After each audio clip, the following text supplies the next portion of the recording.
दोस्तों हम अपनी लाइफ में ऑब्जर्व करते हैं कि कैसे रिजेक्शन और फेलियर हमें बुरी तरह डिमोटिवेट कर देता है और कैसे हम अपने फेलियर्स के बारे में सोचकर अपनी सेल्फ स्टीम गिरा देते हैं। लेकिन एक ऐसा शख्स भी है जिसने अपनी लाइफ में 31 से भी ज़्यादा जॉब्स के लिए अप्लाई किया और हर जगह से रिजेक्ट हुआ, जो प्राइमरी स्कूल में 2 बार और मिडिल स्कूल में 3 बार फेल हुए, जिसने 3 साल की बैचलर्स के लिए 3 साल सिर्फ एंट्रेंस क्लियर करने में ही लगा दिए। इन्होंने जब पुलिस में भर्ती होना चाहा तो वहां भी इन रिजेक्शन ही हाथ लगा।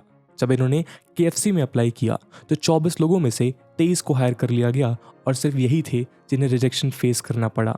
दोस्तों हम बात कर रहे हैं जैक मा की, जिन्होंने अपनी लाइफ में काफ़ी रिजेक्शंस और फेलियर्स सहे लेकिन रेजिलियंस के साथ आगे बढ़ते ही रहे और अलीबाबा जैसी कंपनी स्टार्ट की जिसकी आज $237 बिलियन की वैल्यूएशन है। आज हम इस वीडियो में डिस्कस करेंगे कि कैसे जैक मा ने अपनी लाइफ में इतने रिजेक्शंस फेस करने के बावजूद भी अलीबाबा जैसी कंपनी स्टार्ट करी और कैसे इसे चाइना की सबसे बड़ी ई-कॉमर्स कंपनी बनाया। आज से कुछ साल पहले UPSC, स्टेट PCS या फिर अन्य गवर्नमेंट एग्जाम्स की तैयारी में सिलेबस, टफनेस और एस्पिरेंट्स के द्वारा दी जाने वाली फीस भी एक अलग चैलेंज थी। लेकिन आज स्टडी IQ ने इस चैलेंज को तो कम कर ही दिया है। स्टडी IQ एक बार फिर आप सबके लिए लेके आया है फ्लैश सेल 18 से 20 मई तक, जिसमें आपको स्टडी IQ कोर्सेज पे मिलेगी डबल वैलिडिटी, वो भी डिस्काउंटेड प्राइस के साथ अगर आप कूपन कोड यूज करते हैं AG Flash। तो दोस्तों आज ही अवेल करिए स्टडी IQ के इन शानदार कोर्सेज को और पूरे देश को बताइए कि अब तैयारी हुई अफोर्डेबल। दोस्तों जैक मा का जन्म 10 सितंबर 1964 चाइना की कोस्टल प्रोविंस जेजियांग की कैपिटल सिटी हांगझोउ में हुआ था। उनका एक बड़ा भाई और एक छोटी बहन भी थी। दोस्तों जैक मा की फैमिली एक मिडिल क्लास फैमिली थी और अपनी बेसिक नीड्स जैसे फूड, शेल्टर और एजुकेशन को भी काफ़ी स्ट्रगल से पूरा कर पाती थी। लियू शीइंग द्वारा लिखी गई बुक अलीबाबा में जैक मा बताते हैं कि काफ़ी स्क्रॉनी होने की वजह से उनकी अक्सर लड़ाइयाँ होती थीं। बाकी बच्चों की तरह जैक मा को भी क्रिकेट्स कलेक्ट करके उन्हें लड़वाने का बहुत शौक था, यहाँ तक कि वो बस क्रिकेट की आवाज़ सुनकर ही उसका साइज और टाइप बता देते थे। 1972 में जब US के प्रेसिडेंट रिचर्ड निक्सन ने हांगझोउ विजिट किया तो ये शहर सुर्खियां बटोरने लगा, क्योंकि हिस्ट्री में पहली बार ऐसा हुआ था कि कोई US president mainland China visit कर रहा हो और इसी के चलते हांगझोउ एक टूरिस्ट प्लेस में बदलने लगा। दोस्तों जैक मा को इंग्लिश लैंग्वेज में बहुत इंटरेस्ट था और इसी इंटरेस्ट के चलते वो रोज सुबह हांगझोउ इंटरनेशनल होटल जाते थे और वहाँ टूरिस्ट के फ्री टूर गाइड बनकर उनसे बदले में इंग्लिश सीखने को कहा करते थे। आपको जानकर हैरानी होगी कि 9 सालों तक जैक मा यही करते रहे। वो रोज 27 किलोमीटर अपनी साइकिल पर राइड करते हुए टूरिस्ट को शहर दिखाते और इंग्लिश में कॉन्वर्सेट करते। इससे कुछ हुआ हो या ना हुआ हो, लेकिन उनकी इंग्लिश जरूर लाजवाब हो गई थी। उनके एक फॉरेन फ्रेंड डेविड ने तो उनका निकनेम भी रख दिया था। वो उन्हें जैक बुलाने लगे थे क्योंकि माँ का चाइनीज नाम लेना उनके लिए डिफिकल्ट था। दोस्तों जैक मा एजुकेशन की इंपॉर्टेंस शुरू से ही जानते थे। उन्हें पता था कि ज़्यादा पैसे ना होने के कारण एक एजुकेशन ऐसी चीज़ है जो उन्हें कामयाब बना सकती है, लेकिन पढ़ाई में और खासकर मैथ्स में कमज़ोर होने के कारण वो हांगझोउ टीचर्स कॉलेज के एंट्रेंस एग्जाम में 2 बार फेल हुए और फिर काफ़ी मेहनत के बाद 3rd अटेम्प्ट में उन्हें सफलता मिली। 1988 में उन्होंने अपनी bachelor of arts in English complete की और फिर हांगझोउ डियांजी यूनिवर्सिटी में इंग्लिश और इंटरनेशनल ट्रेड के लेक्चरर बने। जैक मा ने वर्ल्ड इकोनॉमिक फोरम 2016 में बताया कि ग्रेजुएशन के बाद उन्होंने हार्वर्ड बिजनेस स्कूल में तकरीबन 10 बार अप्लाई करा और हर बार रिजेक्ट हुए। और तो और जैक मा ने अपनी एक ऑटोबायोग्राफिकल स्पीच में ये भी बताया कि ग्रेजुएशन के बाद उन्होंने कम से कम 31 डिफरेंट जॉब्स के लिए अप्लाई किया था और हर एक जगह से उन्हें रिजेक्शन मिला। जैक मा ने एक इंटरव्यू में बताया कि उनकी सिटी में जब KFC आया तो उन्होंने वहां भी इंटरव्यू दिया और 24 कैंडिडेट्स में से 23 कैंडिडेट्स सिलेक्ट कर लिए गए और सिर्फ जैक मा ही थे जिनका सिलेक्शन नहीं हुआ।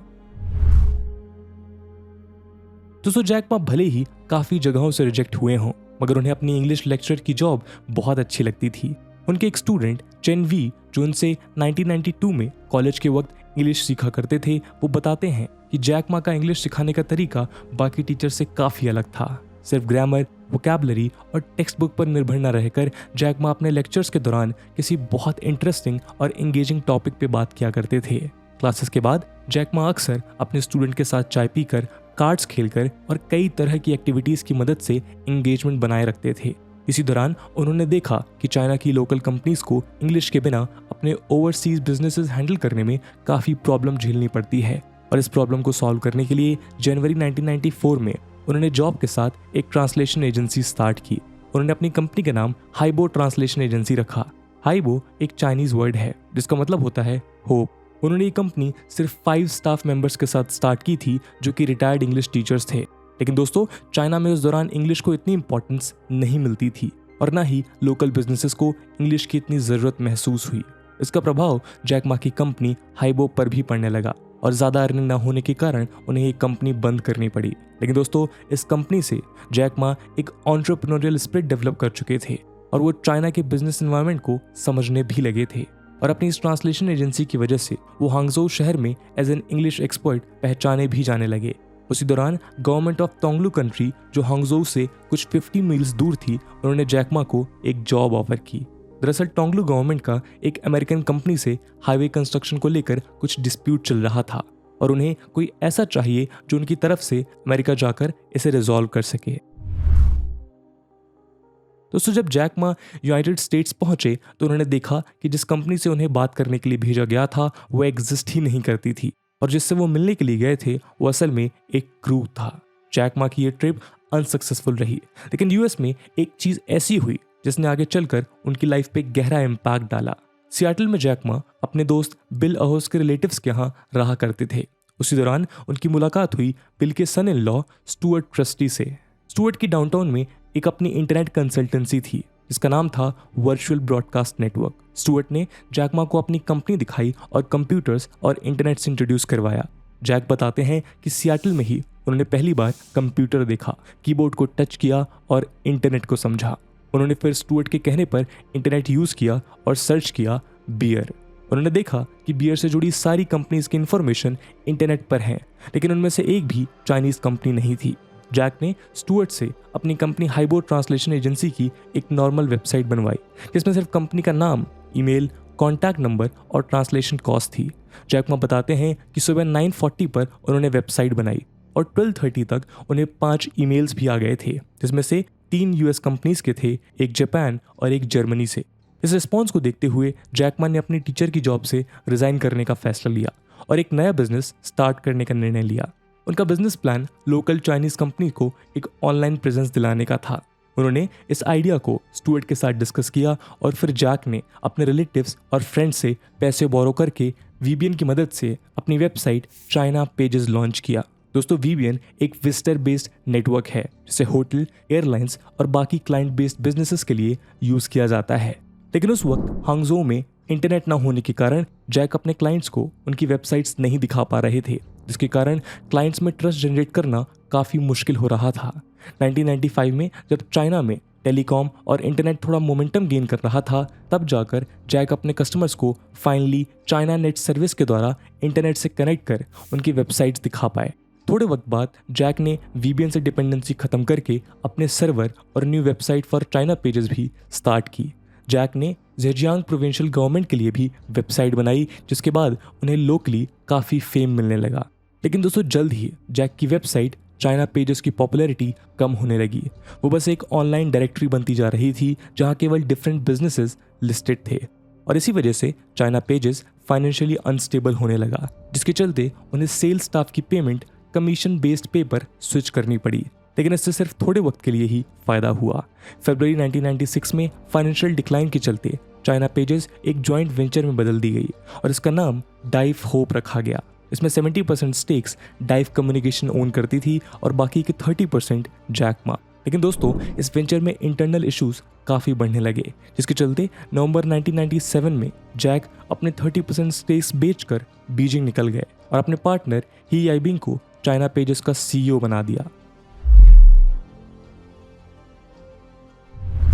दोस्तों, 1998 में अपने एंटरप्रेन्योरियल ड्रीम्स को होल्ड पर रख के जैक बीजिंग आ गए और ministry of foreign trade and economic cooperation MOFTEC में जॉब करने लगे।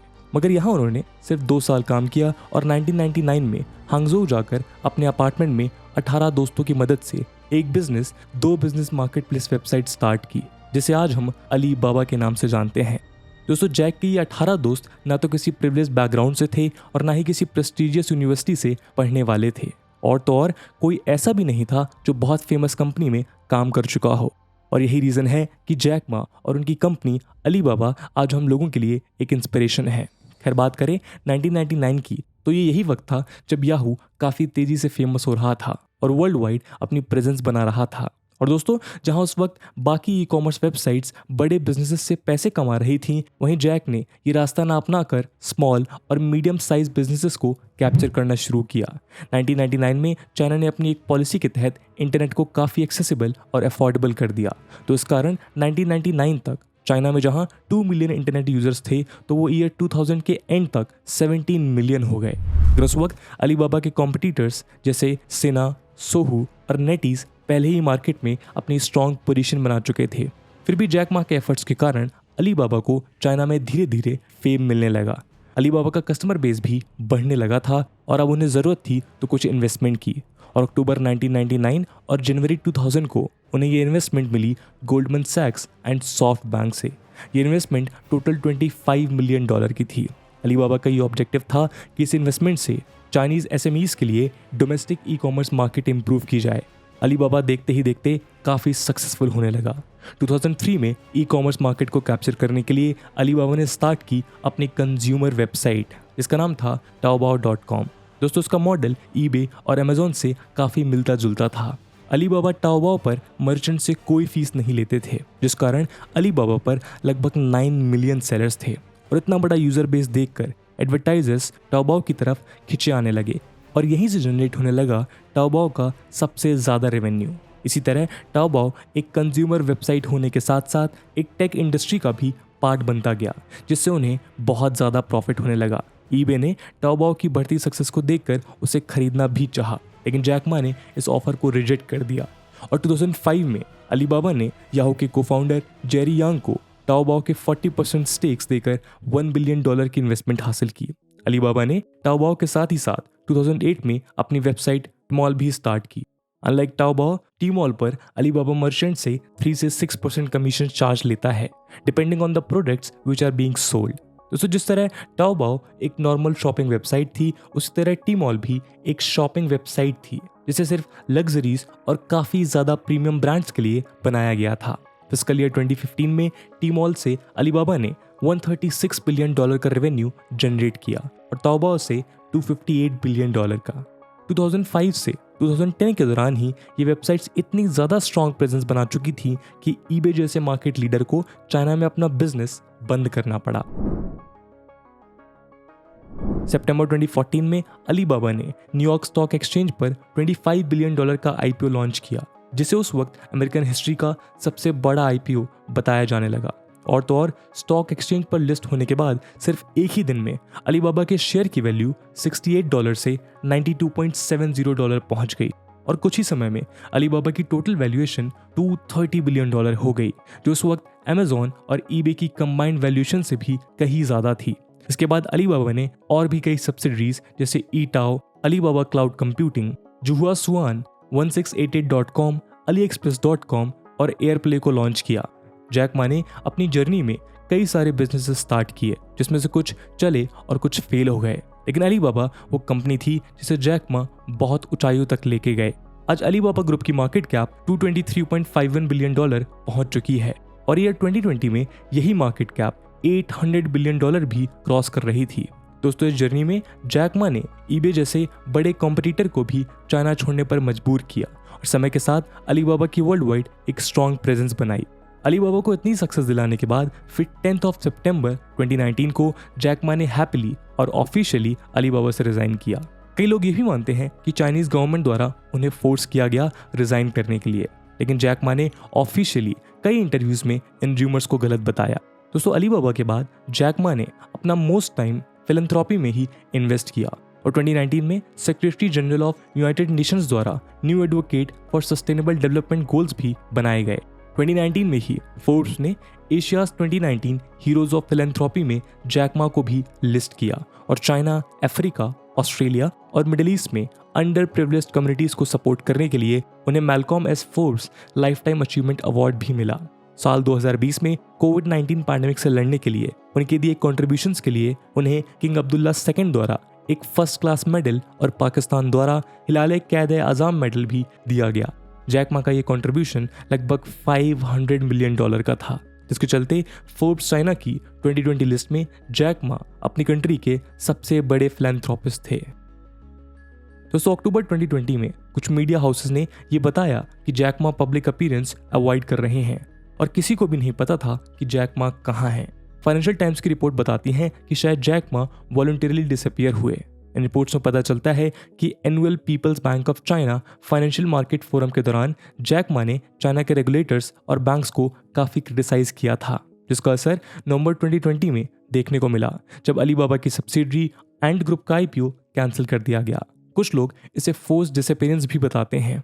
अच्छी बात यह है कि जनवरी 2021 जैक मा को फिर से मीडिया द्वारा एक वीडियो कॉन्फ्रेंस में देखा गया, जहां जैक मा एक चैरिटेबल इवेंट में रूरल टीचर से बात कर रहे थे और फिर फरवरी 2021 में उन्हें फिर से सन वैली गोल्फ रिजॉर्ट में गोल्फ खेलते हुए देखा गया।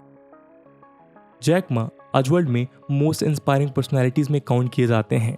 एक रेगुलर चाइनीज जो पहले साइकिल चलाकर टूरिस्ट को अपना शहर दिखाता था, आज उसकी नेटवर्थ $50.3 बिलियन बताई जाती है। इन पर लिखी गई book Alibaba the house that Jack Ma built एक बेस्ट सेलर रह चुकी है।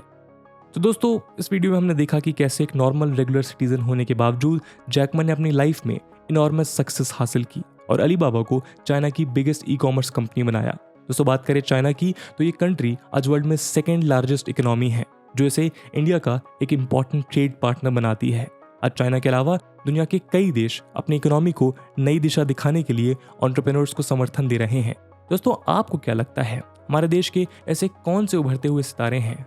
दोस्तों जैक मा की लाइफ स्टोरी सुनने के बाद आपको ऐसा कौन सा मोमेंट लगता है जो सबसे ज्यादा इंस्पायरिंग है? कमेंट सेक्शन में जरूर बताइएगा। आज की वीडियो के लिए इतना ही। आई होप आपको वीडियो पसंद आई होगी और अगर पसंद आई है तो अपने दोस्तों के साथ शेयर करना बिल्कुल मत भूलिएगा। मिलते हैं अगले वीडियो में, तब तक के लिए जय हिंद, जय भारत।